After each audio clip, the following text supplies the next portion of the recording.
Usually when it comes to sequel movies, my expectations are, to be honest, pretty low. I mean, let's just say I've had my experience with sequel movies, especially like Joker 2. But then there's a lot of other big hits like Sonic 2, Captain America the Winter Soldier, that one give or take Iron Man 2. My point is, sequels, they have their lows and they have their highs.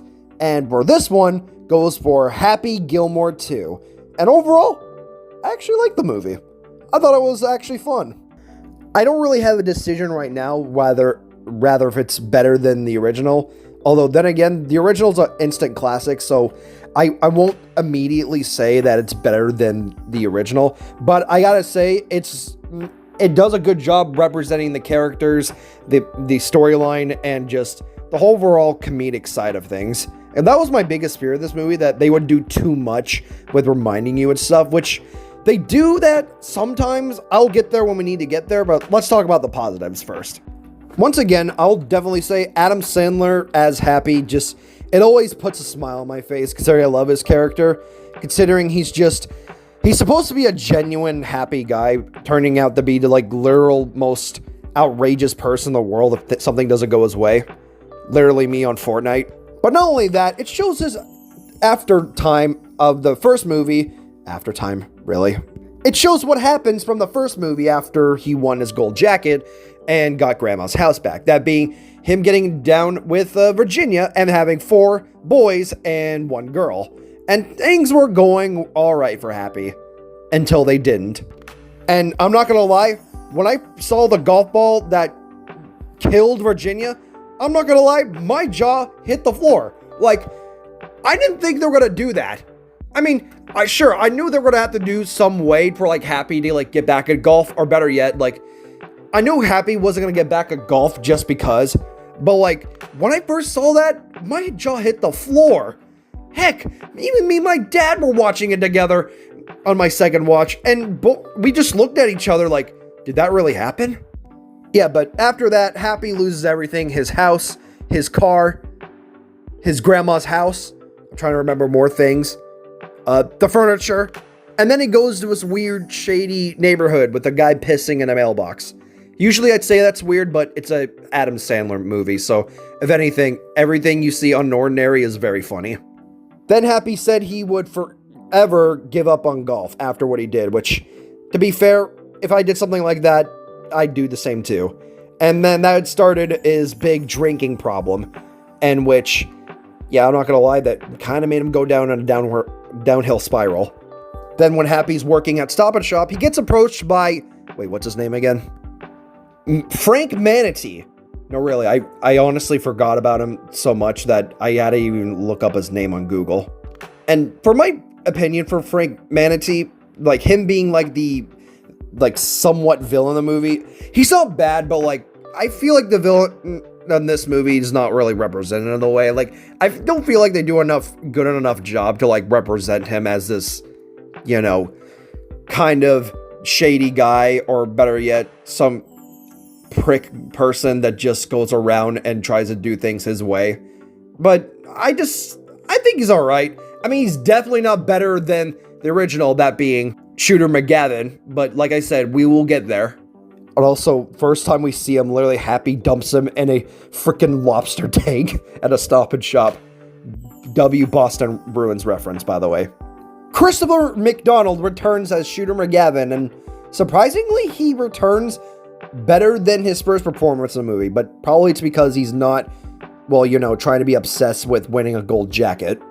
I like how his character progression is actually done, from him going to a crazy psychopath to later on being a somewhat mentor to the old players of golf, even trying to help, even being a good helping hand for trying to defeat Maxi Golf. And also, there was just a huge smile on my face when I saw him and Happy fighting over the cemetery, referencing all the other legacy characters, which I loved it, man. And I gotta talk about the other side characters too, like Happy's kids and and his daughter. Honestly, I can't remember the top of my name on what their names are, considering they're barely shown in the movie. But when you look at them, mainly the boys, oh yeah, that's definitely Happy's kid. And I like how the movie pay attention to just not him trying to get himself out of a rut, because like he doesn't care if he has to like live like that. What he cares about is trying to get his daughter into that ballet school, proving how much of a selfless person he is, even when trying to go back to golf and like, you know, try to get his groove back. His Emperor's New Groove. No, I'm gonna shut up before I cringe myself to death. I also love how his drinking problem comes into play when he tries to go back to playing golf, when he loses to some 3 random bozos. Again, I can't remember their names, but like they were like the 3 beginning like golf players that Happy plays with. Although the guy with the afro reminds me of someone. I just can't think of his name. Someone come down below telling me who it is. And then a result, Happy drinking more throughout different items like a golf ball, his spyglass, or his like I don't know, the glass to like, you know, shrink in and shrink out for like where the ball goes. He literally even finds stuff that you would never even find alcohol in, like the pepper shaker or even the cuckoo clock and just everything else. And this would all go downhill on Happy, or should I say go uphill, then downhill, the crashing a golf cart. And then Happy would have to stop drinking and take a drinking class. Also, I forgot to mention, while I don't remember any of his kids' names, I do know Carl plays one of Happy's kids. And while I haven't watched Shameless, I find it very funny that Carl is one of Happy's kids. And you know what? I could see that being an in-universe canon thing for these two. Ben Stiller returns as Hal, which, as no surprise, he's, well, still a jerk and is still manipulating people. But not from retirement home, now from abusing people with drinking problems and a drinking class. Not drinking class. I can't think of the word. But basically, he's manipulating these people to do his chores and dirty work. And also my favorite comes from when Happy's kids, like, gives him, like, a beat-up doll for his 30th day for being sober, and they just beat the crap out of the doll. And just, it was, like, you can tell I really like this movie. And then we get a new caddy for Happy Gilmore, that being Oscar. And to be honest, my opinions on him as a character is pretty mixed. On one hand, sometimes he has moments to where, like, I feel like he's doing too much. But then on the other hand, he has his moments to shine when Frank Manatee tries to offer him a drink to Happy.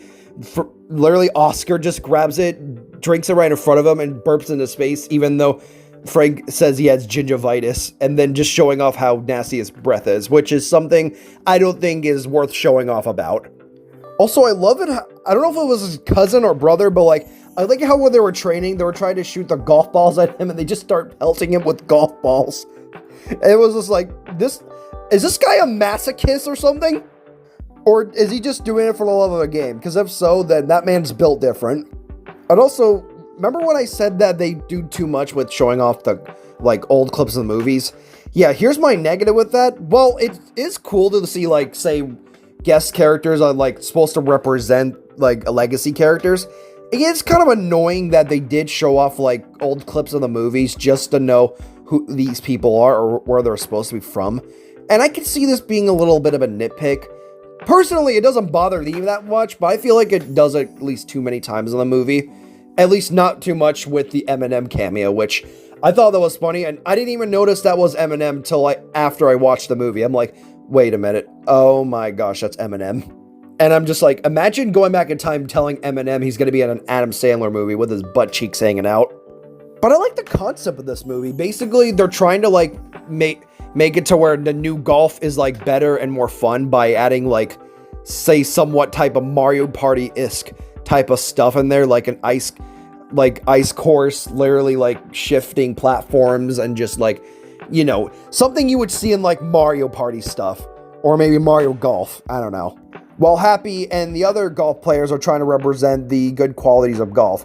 And the best part is Happy, he doesn't even care about it. He's just doing it for his wife because he knows that Virginia prefers golf to be that way.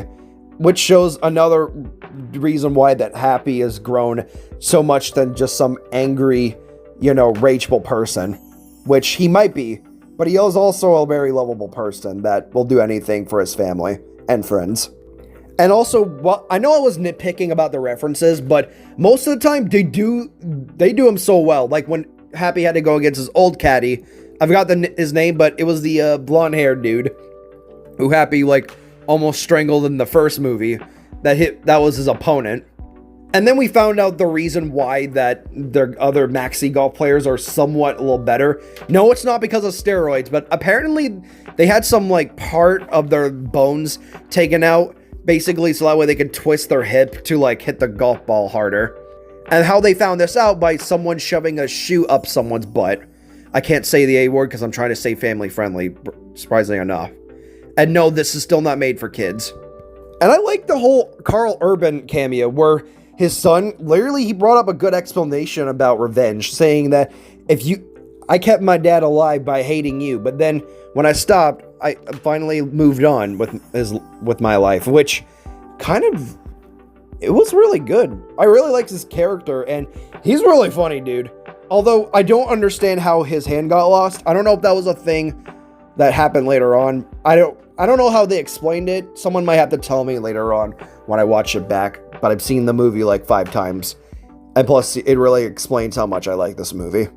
I will say this. I wish they did more with the characters. Like, show off with Happy's kids. And like, you know, talked about more with his relationships and all that. I mean, I know they have their good moments. Especially with Happy's boys just literally talking crap to Gavin after he disrespected the Boston Bruins. As he should be. I also love Uncle John's stuff. Like, I know he's barely in the movie, mostly just swallowing hand sanitizer, but I gotta admit, his scenes are really funny. And I really like it how Happy and like Shooter McGavin, after their fight with the cemetery, they were like call it even and then somewhat became buddies. And I just find that very funny. Also, may I remind you that Frank literally not only got beat up by Happy, but also got assaulted by Gavin by spraying hot coffee in his eye, looking like a molten eye patch Freddy Krueger. And my only surprise is that he still keeps going with the disrespect. Like, bro, you have been assaulted not once, but twice. And you're gonna get assaulted 3 times by the post-credit scene. Give up!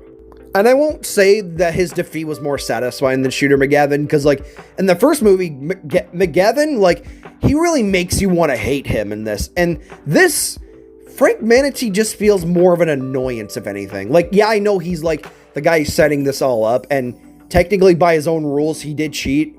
But then again, this is a comedy movie, so, like, no one's going to really pay attention to that. But he didn't really feel that much threatening than Shooter did. Just more annoying, if anything. Not saying he's a bad actor, and I'm not saying he's a bad character, any of it. I'm just, compared to the first movie, he didn't really strike me as the, like, you know, intimidating type. But, you know, that's just me.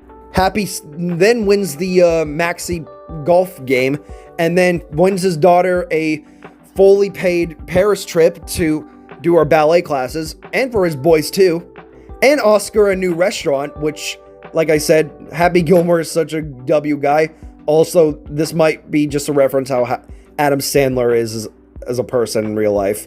Also, I forgot to mention that his wife does have a brief cameo when she was teaching Happy's daughter ballet lessons, which that was his wife, which surprisingly enough.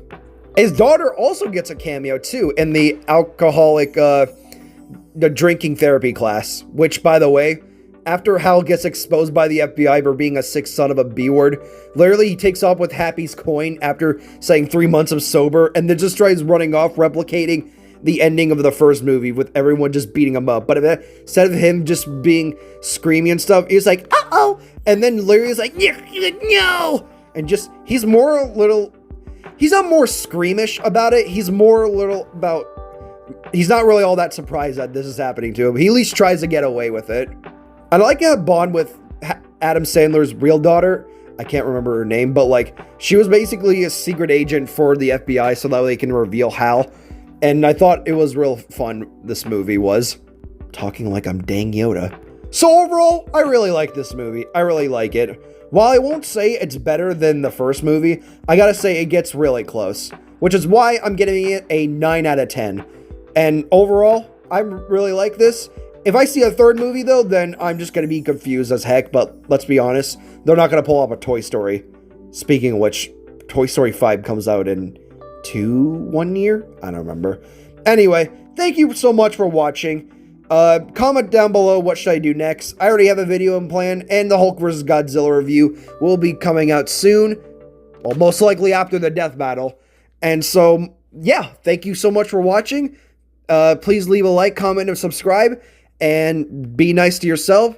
No, it's take care of you, take care of yourself, and be nice to everyone else. Until then, take care.